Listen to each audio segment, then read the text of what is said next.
यीशु मसीह ने हमें प्रार्थना करना सिखाया। और इससे पहले कि हम आगे जाए और उन मांगों को प्रस्तुत करें जो हम उसके सामने करेंगे,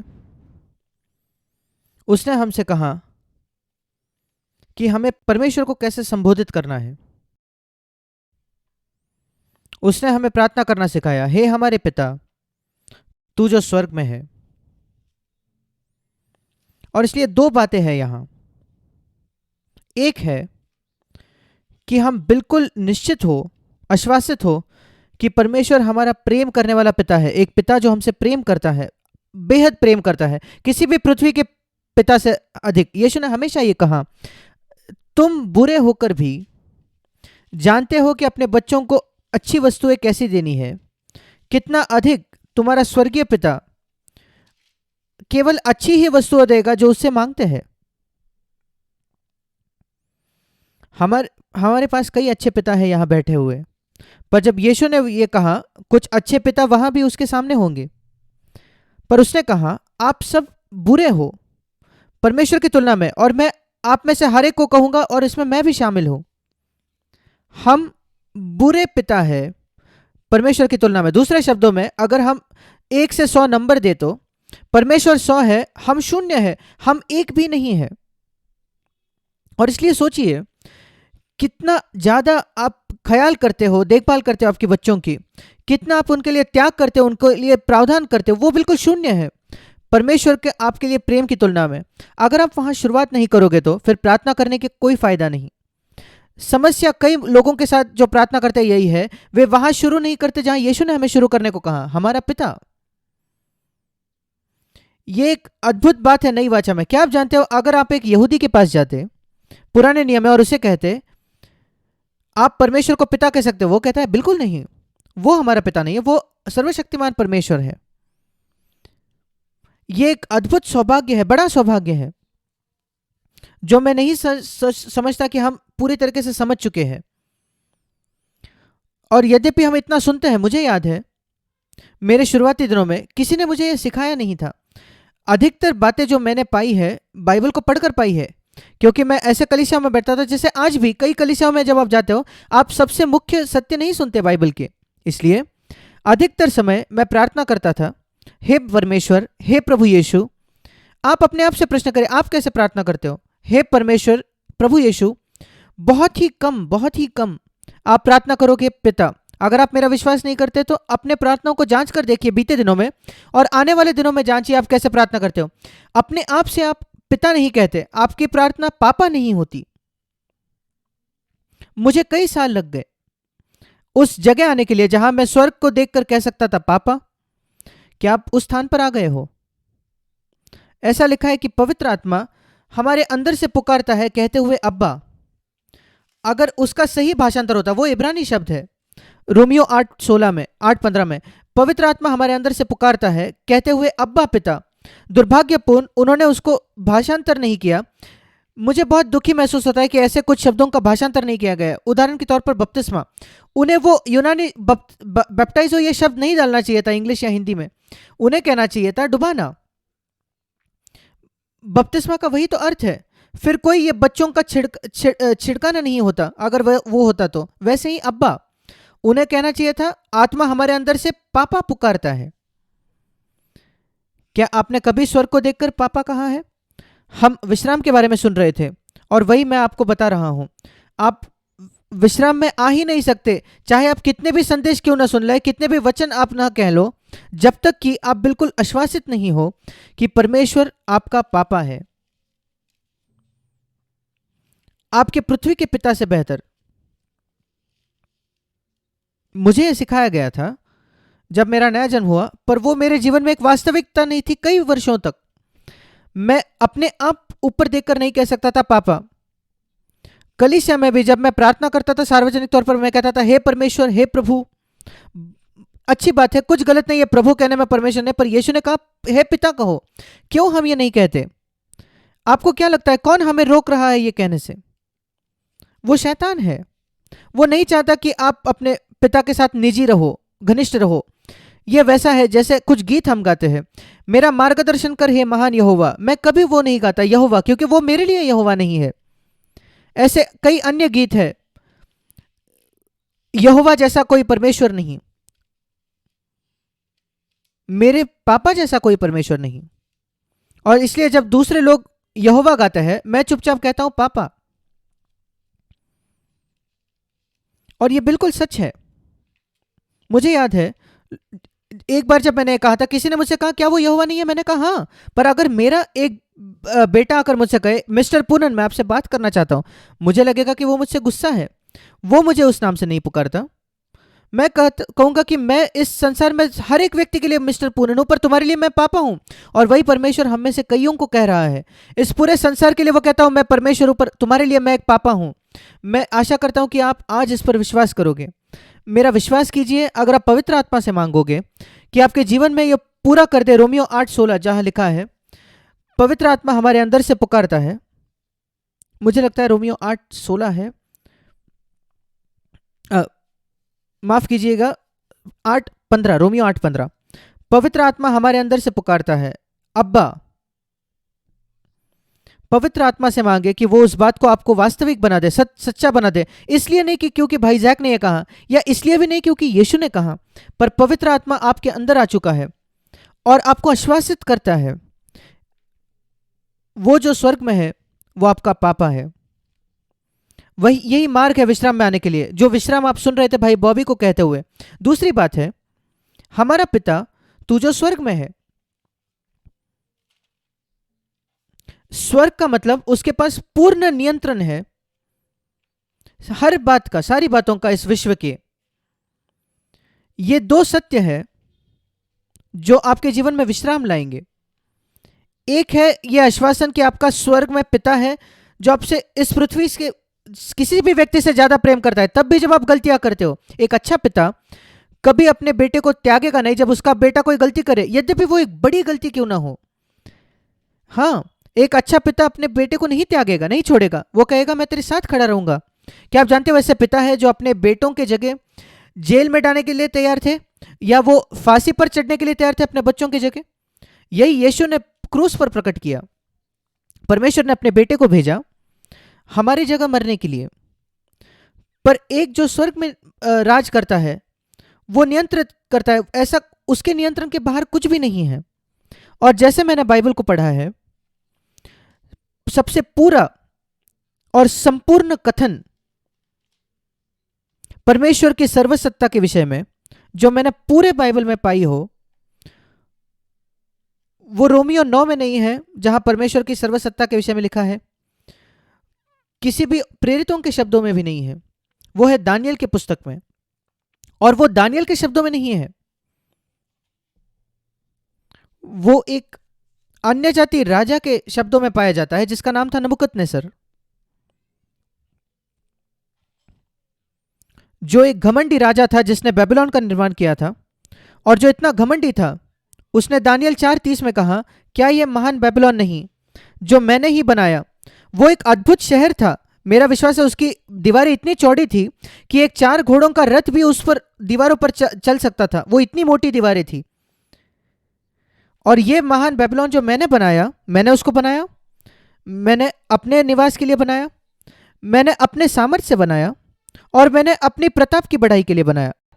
मनुष्य की ओर से, मनुष्य के द्वारा, मनुष्य के द्वारा होना तो चाहिए परमेश्वर की ओर से, परमेश्वर के द्वारा और परमेश्वर के लिए, जैसे रोमियो 11:36 में लिखा है परमेश्वर की ओर से, परमेश्वर के द्वारा और परमेश्वर के लिए सब कुछ है। पर यह उसके विपरीत है बेबीलोन। और बेबीलोन मसीह जगत का आज चिन्ह, जो मसीह जगत में बेबीलोन है, ऐसी योजनाएं जो मनुष्य के मन में आती है, मनुष्य के सामर्थ्य और मनुष्य के पैसे द्वारा किए जाते हैं और मनुष्य के महिमा के लिए किए जाते हैं, वो यहां है बेबीलोन। वो कहता है इसको मैंने बनाया है, मेरी योजना थी इसको बनाना, मैंने मेरे सामर्थ्य से बनाया और वो मेरे महिमा के लिए है। परमेश्वर ने कहा ठीक है मैं तुझे नम्र करूंगा। एक आवाज आई स्वर्ग से कहते हुए राज्य तेरे 31 वचन, राज्य तेरे हाथ से निकल गया है नबूकदनेस्सर, और तू मनुष्य के बीच से निकाला जाएगा, तू मैदान के पशुओं के संग रहेगा और बैलों के समान घास चरेगा, और 7 काल तुझ पर बीतेंगे। मैं नहीं जानता वो कितना था, शायद 7 वर्ष हो सकते, हाँ 7 वर्ष। वो एक, वो राजा जो शासक था, जो सबसे बड़ा राजा था संसार में उस समय, वो एक बैल के समान बन गया जो घास खाता था। उसकी नाखून, 33 वचन में लिखा है, उसके नाखून चिड़ियों के पंजों के समान बढ़ गए और उसके बाल उकप पक्षियों के परों से बन गए। और परमेश्वर ने उसे नम्र किया। वो भेड़ों के समान बैलों के समान घास खाता था, 33 वचन। उसके अंत में परमेश्वर ने उसे चंगा किया और वो एक पाठ सीख गया। और फिर वो 34 वचन में कहता है, मैं सर्वशक्तिमान परमेश्वर परम प्रधान को धन्य कहता हूं, उसकी स्तुति और महिमा करता हूं, क्योंकि उसकी प्रभुता सदा की है और उसका राज्य पीढ़ी से पीढ़ी तक बना रहने वाला है। अब यहां 35 वचन में ये वचन है जिसके विषय में मैं कह रहा था, बिल्कुल संपूर्ण कथन परमेश्वर की सर्वसत्ता के विषय में, जो मैंने किसी भी और वचन में पाया हो बाइबल में। पृथ्वी के सब रहने वाले, विश्वासी अविश्वासी, हर एक मनुष्य वो शून्य है। ये पहली बात है जो वो कहता है, मैंने पाया है हर एक मनुष्य इस पृथ्वी पर वो शून्य है परमेश्वर के सामने। आप अभी किसी से नहीं डरोगे जब आप पहचान जाते हो कि वो परमेश्वर के सामने, हमारे पिता के सामने शून्य है जो स्वर्ग में है। वे सब लोग जो, जिनका आप पर सामर्थ्य है, जो आपको तकलीफ देते हैं, जो आपकी परिस्थितियां बदल सकती है, जो आपके लिए जीवन कठिन बनाते हैं, आपके ऑफिस के बॉस, कोई फर्क नहीं पड़ता, लोग ऐसे लोग जो गलती करते हैं और उन गलती की वजह से आपको पीड़ा होती है, वो परमेश्वर की नजरों में शून्य है।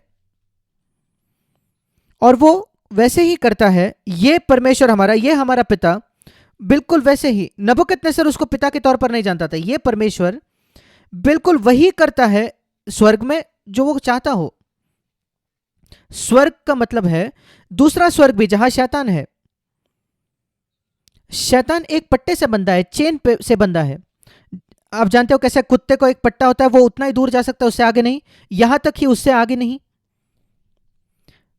शैतान बिल्कुल वैसा ही है, वो एक पट्टे से बंधा है, जैसे कुत्ता पट्टे से बंधा होता है।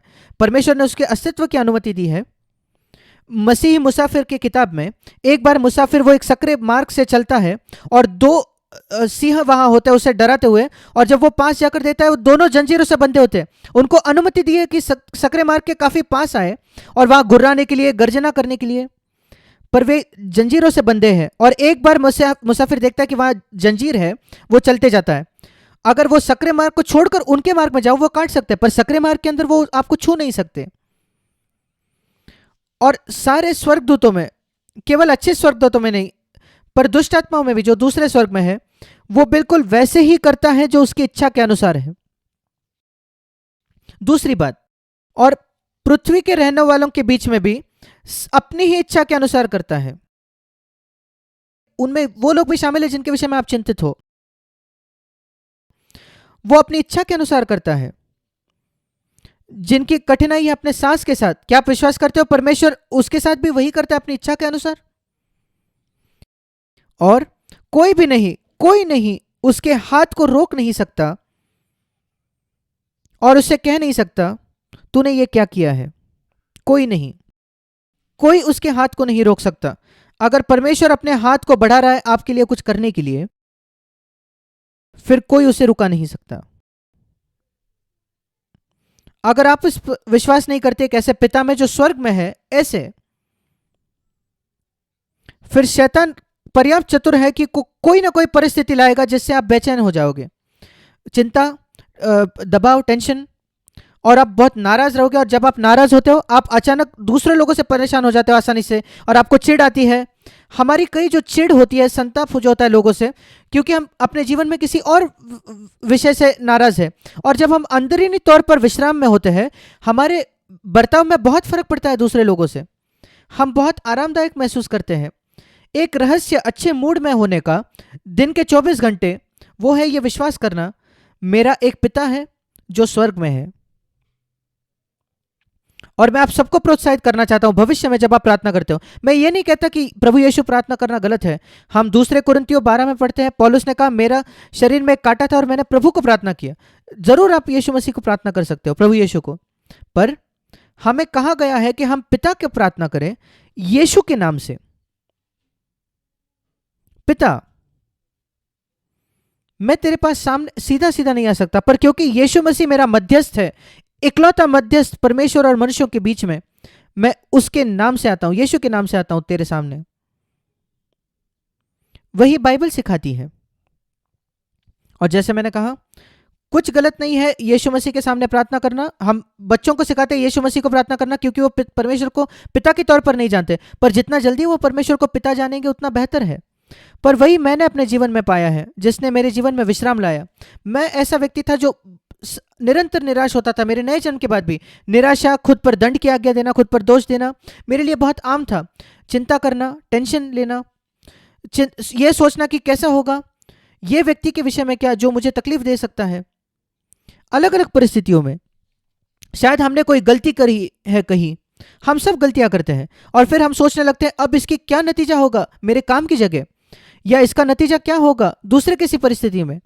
मैंने कोई परिस्थिति में गड़बड़ कर दी है, अब बहुत कठिन होने वाला है, कोई समस्या आ सकती है मेरे जीवन में, शायद आर्थिक तौर पर मैं बर्बाद हो जाऊंगा, या ऐसा कुछ। क्या आप जानते हो जवाब क्या है? हमारा पिता तू जो स्वर्ग में है। मेरे प्रिय भाइयों और बहनों, ये वो विश्राम है जिसमें परमेश्वर चाहता है कि हम आए। यही शब्द का मतलब है। इब्रानियों की पत्री उसके 4 अध्याय में लिखा है, एक सब्त का विश्राम, 9वां वचन, एक सब्त का विश्राम बाकी है परमेश्वर के लोगों के लिए। आदम काम करने गया 8वें दिन पर। मैं आशा करता हूं कि आप ये जानते हो, 7वें दिन नहीं, उसका निर्माण हुआ 6ठे दिन पर। उसे सीखना था वो पूर्ण विश्राम पर बने रहे परमेश्वर में, पाप आने से पहले भी इस पृथ्वी में 7वें दिन पर उस सब्त का अनुभव करे, जहां वो परमेश्वर में आनंद लेता है, परमेश्वर की उपस्थिति में बैठता है। वो परमेश्वर को पिता के तौर पर नहीं जानता था, पर कम से कम परमेश्वर के तौर पर। और फिर प्रभु ने कहा 8वें दिन अब जाओ। और अगर वो सीख जाता, अगर आदम और हवा वो पाठ पूरी तरीके से सीख जाते, जब शैतान उनके सामने आता 8वें दिन, वो उसका सामना करते, पर वे भूल गए उसको। जब वो परमेश्वर की उपस्थिति में बैठते, वो कहते हैं हाँ ये अद्भुत है, परमेश्वर की उपस्थिति अद्भुत है, वैसे ही आज हम हैं, पर कल शायद आप ये भूल जाओगे और फिर शैतान आएगा। वही हम उत्पत्ति 3 अध्याय में सीखते हैं। उन्हें सब्त विश्राम में होना चाहिए था, उत्पत्ति 3 अध्याय में भी, परमेश्वर की उपस्थिति में। पर फिर उनके पास पवित्र आत्मा नहीं है जैसे हमारे पास है। पर आपके लिए कोई बहाना नहीं है कि आप परमेश्वर की उपस्थिति में कल नहीं रहते जैसे आप आज हो, क्योंकि आपके पास पवित्र आत्मा है। और इसलिए अगर आप सब्त के विश्राम में हो कल, तो आज तो आपको कल भी रहना है, परसों भी, हर समय। मुझे थोड़ा समय लगा यह समझने के लिए और वहां आने के लिए, पर मैं आपको बताना चाहता हूं, उसने बहुत बड़ा छुटकारा लाया मेरे जीवन में बुरे मूड से। कभी एक बुरे मूड में मैं नहीं होता। दिन के 24 घंटे, हफ्ते के 7 दिन, 24/7। मैं आपको बताना चाहता हूं, यह परमेश्वर की आपके लिए इच्छा है।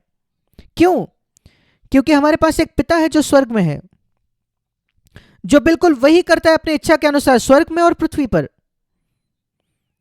फिर हमारे पास कुछ प्रश्न हो सकते हैं कि यह क्यों हुआ, परमेश्वर ने वो मेरे लिए क्यों नहीं किया। मैं उन वचनों में नहीं जाना चाहता। क्या आप वो जगह जानते हो बाइबल में जहां लिखा है, प्रेरितों के काम 12वां अध्याय, याकूब बंदीगृह में था और हेरोद ने उसके सिर काट दिया। वो प्रेरित याकूब, वो केवल 30 वर्ष का है। और अब प्रश्न करते हो, क्या परमेश्वर के पास इस व्यक्ति के लिए कोई सेवकाई नहीं थी? उसका भाई यूहन्ना, वो 95 वर्ष तक जिया। ये व्यक्ति कितना उपयोगी होता अगर वो 95 वर्ष की उम्र तक जीता। एक लंबी उम्र तो उसके खून में थी। उसका भाई 95 वर्ष की उम्र तक जिया, पर परमेश्वर ने उसके सिर कटवाने की अनुमति दी 30 वर्ष की उम्र में। और कुछ ही दिनों बाद पतरस बंदीगृह में होता है। मेरे पास समय नहीं है, आप उसको पढ़ सकते हो, प्रेरितों 12 में कभी ना कभी। और परमेश्वर एक स्वर्गदूत भेजता है दरवाजा खोलने के लिए और कहता है पतरस बाहर आ। और पतरस बाहर आता है और वो एक किसी बहन के घर में जाता है, वहां जहां एक प्रार्थना सभा चल रही है, जहां वो पतरस के लिए प्रार्थना कर रहे हैं। और वो खटखटाता है दरवाजे पर, और वे विश्वास नहीं कर सकते कि पतरस बाहर खड़ा है। और वो आकर प्रार्थना सभा में बात करता है और वो कहता है, परमेश्वर ने एक स्वर्गदूत भेजा मुझे छुड़ाने के लिए बंदीगृह से।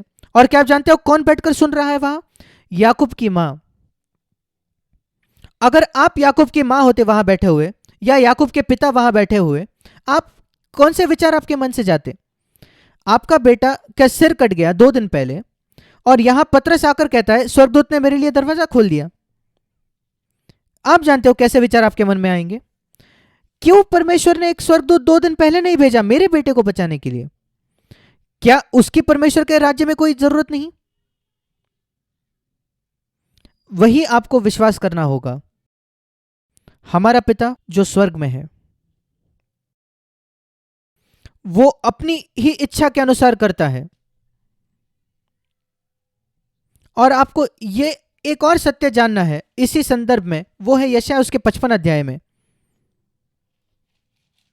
यशायाह 55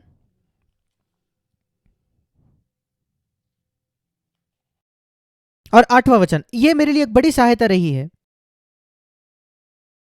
ये समझने के लिए। प्रभु कहता है, परमेश्वर कहता है, मेरे विचार तुम्हारे विचार एक समान नहीं है, मेरी गति मेरे मार्ग तुम्हारे मार्ग नहीं है, तुम्हारी गति एक सी नहीं है। प्रभु, क्यों तूने एक स्वर्गदूत नहीं भेजा 2 दिन पहले? ये याकूब की मां पूछ रही है अपने मन में प्रभु को। प्रभु, पतरस यहां खड़ा है, गवाही दे रहा है, उसको एक स्वर्गदूत ने छुड़ाया। 2 दिन पहले मेरा बेटा था, तूने उसको क्यों नहीं छुड़ाया? उत्तर, प्रभु कहता है, मेरे मार्ग तुम्हारे मार्ग नहीं है। कितने अलग है मेरे मार्ग तुम्हारे मार्गों से। जितना आकाश पृथ्वी से ऊंचा है, उतना ही मेरे मार्ग तुम्हारे मार्गों से अलग है। मुझसे प्रश्न मत करो। आज याकूब की मां स्वर्ग में है और वो कह रही होगी, प्रभु, अब मैं देख पाती हूं क्यों तूने मेरे बेटे को ले लिया उस समय। और मेरा विश्वास है हम में से हर एक दिन कहेगा उन बातों के विषय में जिन्होंने आज हमने शिकायत की है इस पृथ्वी पर। हम प्रश्न करते हैं प्रभु से, प्रभु ये क्यों, प्रभु वो क्यों, प्रभु वो क्यों। एक दिन हमें शर्म आएगी, प्रभु कैसे मैंने तेरे सर्वसत्ता पर शक किया। तूने एक बेहतर बात की योजना रखी थी, अगर तू वैसे करता जैसे मैं चाहता था तो पूरी गड़बड़ हो जाती। यह सब निर्भर है कि आप विश्वास करते हो आपके पास एक पिता है जो स्वर्ग में है, जो कभी अनुमति नहीं देगा। 1 कुरिन्थियों 10:13 कहता है, कभी अनुमति नहीं देगा आपको कि आपके क्षमता से ज्यादा अधिक आप परखे जाओ। कभी नहीं, कभी नहीं, कभी नहीं। मेरा विश्वास है मेरे पूरे हृदय के साथ, नहीं तो मैं भविष्य का सामना नहीं कर पाता। मैं शैतान को उसके मुंह पर कह सकता हूं, तू कभी ऐसा कुछ नहीं कर सकता मेरे खिलाफ जो जिस पर मैं जयवंत नहीं हो सकता, क्योंकि मेरा पिता तुझ पर नियंत्रण रखता है। तू एक पट्टे से बंधा है, शैतान तू एक पट्टे से बंधा है। ये डरे ना कि आप शैतान को ये कहो। तो कुछ भी नहीं कर सकता मुझे मनुष्यों के द्वारा, परिस्थितियों के द्वारा, जो मेरे क्षमता से ज्यादा हो, क्षमता से बाहर हो। अगर मेरी क्षमता के बाहर है तो परमेश्वर उसको होने की अनुमति नहीं देगा। अगर 1 साल बाद मेरी क्षमता होगी तो वो तब ही होगा। जैसे आपके बच्चे 5वीं कक्षा से 6वीं कक्षा में जाते हैं, उनको एक कठिन परीक्षा आती है, उनको वो कठिन परीक्षा 5वीं में नहीं आती क्योंकि वो तभी 5वीं में होते हैं। जब वे 10वीं में जाएंगे और भी कठिन परीक्षा होगी। वैसे ही परमेश्वर हमें कदम कदम चलाता है। अगर आप इन सत्यों पर विश्वास करें जो मैंने आपसे बांटे हैं, और पवित्र आत्मा को अनुमति दे कि वो आपके जीवन में वास्तविक बना दे, मैं आपको आश्वासन देता हूं, आप बेचैन नहीं होंगे, आपको चिंता नहीं होगी, आपको वो बुरे मूड नहीं होंगे जिनसे घर में जीवन कठिन हो जाता है। परमेश्वर आप सबको आशीष दे।